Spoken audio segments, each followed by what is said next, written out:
Hola, buenos días. Hoy les voy a hablar del comportamiento y conducta del consumidor y los aspectos que les afectan y los cuatro comportamientos principales. El comportamiento tiene muchos efectos, cosas que los afectan, como la psicología, la biología, la edad de la persona, el estrato social, dónde estás en su vida, si tienen hijos, muchas cosas así. Los cuatro comportamientos principales son habitual,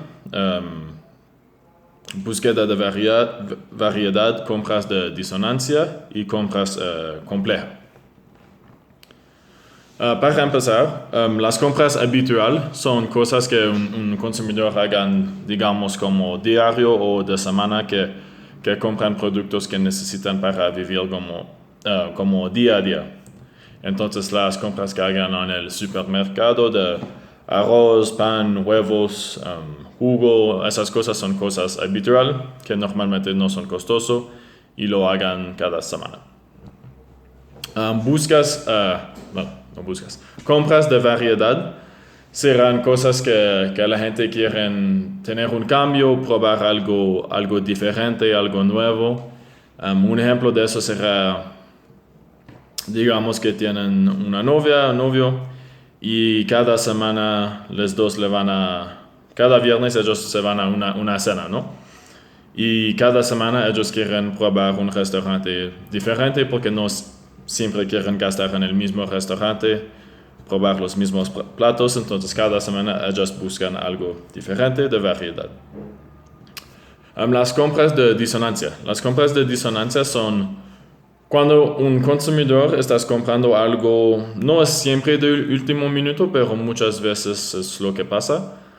Es que, digamos que tienen un cena planificado con gente que viene a tu casa y tú estás en el supermercado al último minuto y faltan 2 platos a tu casa. Entonces tienes que comprar 2 platos del supermercado por tu casa y es algo que no es costoso, es 3.000, 5.000 el plato y lo compran sin pensar demasiado.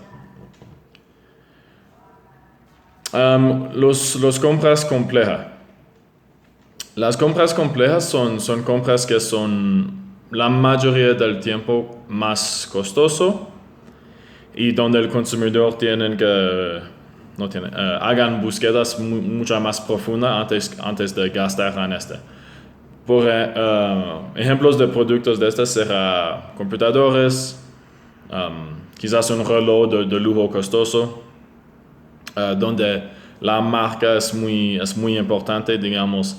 Si estás buscando relojes, estás buscando entre Rolex y Hublot, y para ti estas dos marcas son muy importantes, ¿no? O si estás comprando una casa, los materiales que son la casa, quién hizo las construcciones, la compañía, si es confiable, la locación de esta casa, todos esos factores influyen el consumidor y son muy importantes por la toma de decisión, que es lo opuesto de las compras de disonancia, ¿no? Que se hagan rápido, las complejas toman mucho más tiempo y importancia. Una otra cosa que afecta en el comportamiento son la locación de los consumidores en el mundo.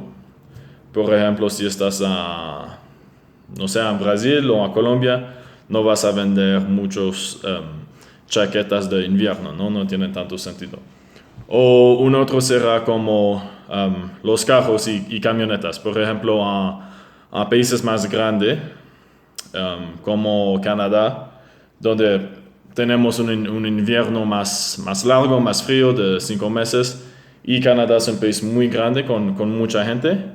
Entonces la mayoría necesitan un carro para llegar a su locación que ellos quieren, que sea de familia, trabajo, todo esto. Entonces tener un carro es casi necesario. Comparar a algunos países de Europa, donde los países son mucho más chiquitos y la población es mucho más condensada.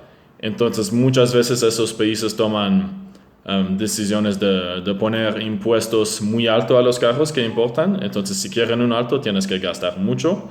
Y hay mucha gente que que no quieren hacer eso o también no lo necesitan, utilizan el transporte público y eso funciona. Por eso como en Europa los carros más chiquitos por las calles se venden mucho mejor y es más fácil a estacionar y todo eso.